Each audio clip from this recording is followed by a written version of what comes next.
აი ესეთის შეფასებით თუ პოლიტიკური სიტუაცია არ გამოსწორდება და სანქციები გამკაცრდება, მათი ეკონომიკური შედეგები მასშტაბური გახდება. ამ და სხვა სიახლეებზე რამდენიმე წუთში გიყვებით. ევროპარლამენტში დღეს საქართველოზე დებატები გაიმართება, სადაც ქვეყანაში არსებულ პოლიტიკურ ვითარებასა და რეპრესიებზე იმსჯელებენ. ბიძინა ივანიშვილი ოფშორული ზონებიდან აქტივების გადმოტანას აგრძელებს. 20 იანვარს საჯარო რეესტში კომპანია ლუსოლი დარეგისტრირდა, რომლის 100%-იანი წილის მფლობელი ბიძინა ივანიშვილის მეუღლე ეკატერინე ხვედელიძეა.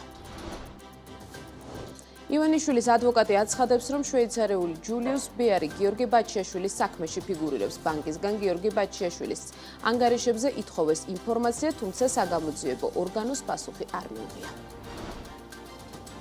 ფოთისპორტმა 2024 წელს 545,297 კონტეინერი დაამუშავა, წინა წელთან შედარებით 8%-იანი კლებაა. ტრამპის განცხადებით ამერიკის შეერთებული შტატები ჯანდაცვის მსოფლიო ორგანიზაციიდან გამოვა, რადგან ჯანდაცვის გლობალურმა სააგენტომ COVID პანდემიასთან და ჯანდაცვის სხვა საერთაშორისო კრიზისებთან გამკლავება ვერ შეძლო. მოგესალმებით, ეს საქმის კურსია დღის მთავარ ბიზნეს და ეკონომიკურ ამბებს მე ჟურნალისტი ანუკა ჯოხაძე გაგაცნობ. ბიძინა ივანიშვილი ოფშორული ზონებიდან აქტივების გადმოტანას აგრძელებს. 20 იანვარს საჯარო რეესტში კომპანია ლუსოლი დარეგისტრირდა, რომლის 100%-იანი წილის მფლობელი ბიძინა ივანიშვილის მეუღლე ეკატერინე ხვედელიძეა. სამოქალაქო მონაწილეობის ცენტრის ხელმძღვანელის ირაკლი აბესაძის ინფორმაციით, სავარაუდოდ ოფშორებიდან გამოქცევა სრულდება და კაიმანის კუნძულებიდან თაინა ინვესტირების ფონდს, რომლის ბენეფიციარი მესაკუთრე ეკა ხვედელიძე იყო, ქონება საქართველოში რეგისტრირებულ ამ სააქციო საზოგადოებაზე გადმოფორმდება. მანამდე ცნობილი გახდა, რომ ამერიკის შეერთებული შტატების მიერ დასანქცირებულმა ქართული ოცნების დამფუძნებელმა ბიძინა ივანიშვილმა 2024 წლის ბოლოს დააფუძნა ატუ ჰოლდინგი, რომლის მფლობელი მისი შვილი უტა ივანიშვილია. ირაკლი აბესაძის მონაცემებით, ბრიტანეთის ოფშორული ზონიდან ამ კომპანიაზე გადმოფარდა ქართულ ჯგუფის საქველმოქმედო ფონდი ქართულ, ასევე ბანკი ქართულ, ასევე პანორამა თბილისის სასტუმროები, ქონება აბასთუმაში, განმუხურში, დეველოპერული პროექტები თბილისში, გაბრიელ სალუსის გამზირზე და ორთაჯალ ჰესთან, მიწის ნაკვეთები ბაკურიანში, აბასთუმაში, სასტუმროები აბასთუმაში, სიღნაღში, ბათუმში, ხოლო ასევე 31 დეკემბერს ცვლილებები შევიდა სააქციო საზოგადოება ტერასში და პანამის ოფშორული კომპანიიდან Limestone Finance International-დან ამ კომპანიაზე გადმოაფორმა ყველა აქტივი. თუ პოლიტიკური სიტუაცია არ გამოსწორდება და სანქციები გამკაცრდება, მათი ეკონომიკური შედეგები მასშტაბური გახდება. ამის შესახებ აი ესეთის ანგარიშში ვკითხულობ.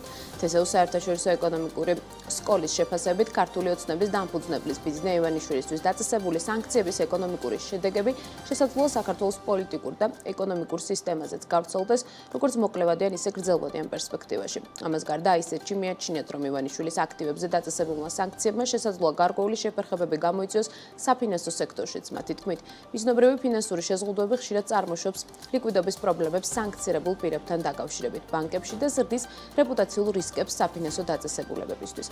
აი ესეთში ამბობენ, რომ ქართული ბანკები, რომლებიც ივანიშვილთან არიან ასოცირებული, შეიძლება მკაცრი კონტროლის ქვეშ მოექცნენ, რაც გაართულებს საერთაშორისო პარტნიორების მოზიდვასა და მათთან თანამშრომლობას. მსგავსი გამოწვევები დაფიქსირდა სხვა ქვეყნებშიც, სადაც სანქციები კონკრეტულ პირებს შეეხოთ.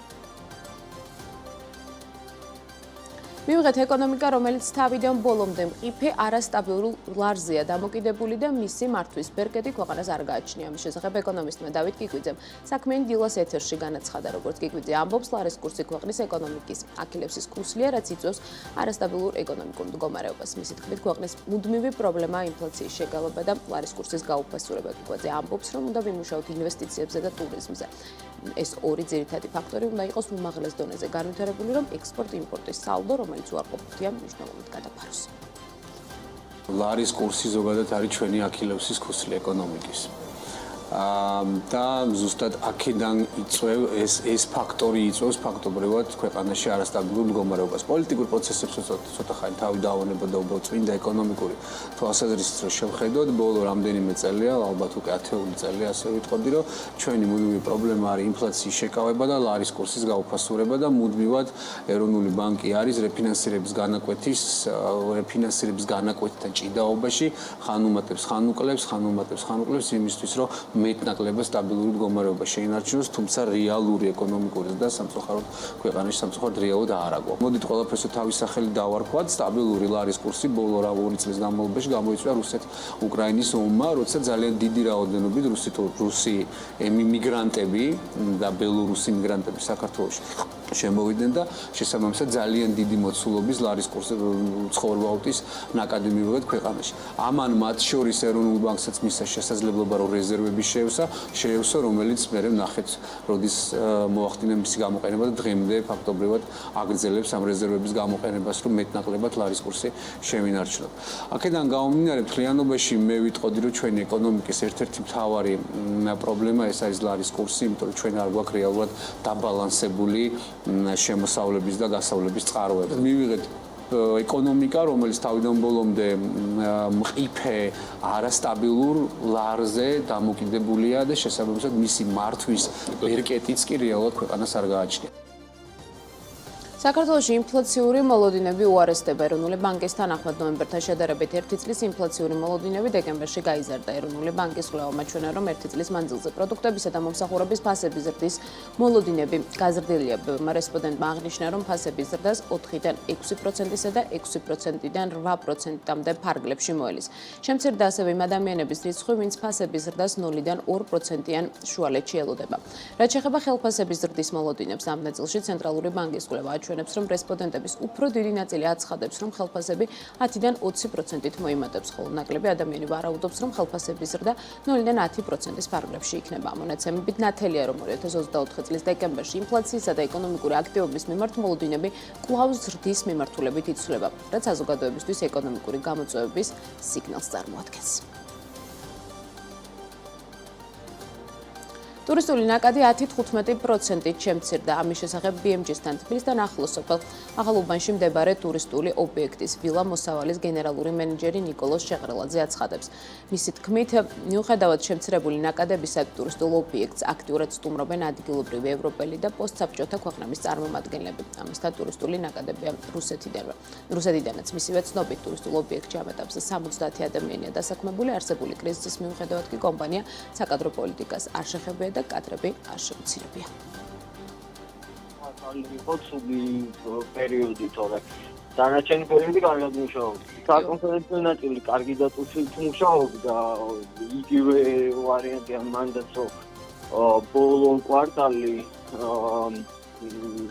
თითქმის ყველა კონფერენცია გაგვიქვნა. ფინანსური ჯავშნები არ გვაქვს, მისარებიდან გამომდინარე საერთაშორისო ორგანიზაციები ან ადგილობრივი ორგანიზაციები ჩვენი პარტნიორები არიან, ბევრი ჯავშანი გააუქმეს, ბევრი მოთხოვნა გაუქმდა და ამ ეტაპისთვის პოზიტიური მოლოდინი არ აქვს.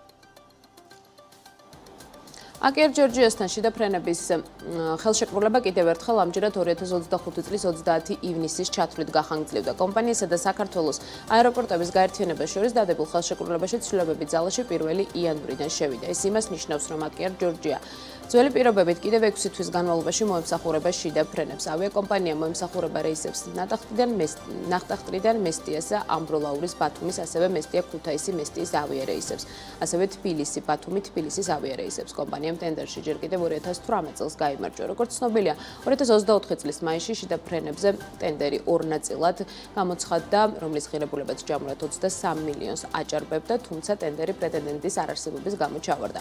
მას შემდეგ ახალი ტენდერის გამოცხადება იგეგმება, თუმცა ამ დრომდე აეროპორტების გაერთიანებას შიდა ფრენების განხორციელებაზე ახალი შესყიდვა განახლებული პირობებით არ გამოუქვეყნებია. ამის პარალელურად უკვე არსებულ კონტრაქტორთან ხდება ძირითადად ხელშეკრულების გახანგრძლივება, რომელზეც 2018 წელს დადგენილი ტარიფების გადახედვაც მოხდა. საქართველოს ტრაილერების გატარებით 2024 წელს 2.5 მილიონი ლარით ნაკლები შემოსავალი მიიღო. სახელმწიფო ხაზინის მონაცემებით 2024 წელს საქართველოს სატრანზიტო ტრაილერების გატარებით 179.4 მილიონი ლარის შემოსავალი მიიღო. ეს 1.4%-ით შემცირებული მაჩვენებელია.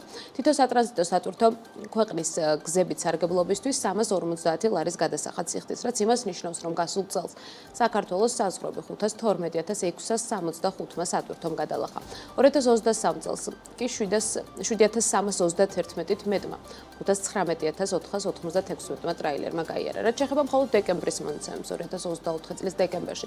გზების სარგებლობიდან ბიუჯეტში 14,946,000-ზე მეტი ლარის მობილიზება მოხდა, სულ კი ქვეყნის გზებით 42,000-ზე მეტმა ტრაილერმა ისარგებლა. საქმის კურსი ამით დასრულებულია, განახლებული ინფორმაციით 15 საათსა და 30 წუთზე BMG TV-ზე, ხოლო 17 საათსა და 40 წუთზე TV პირველს დაგიბრუნდებით.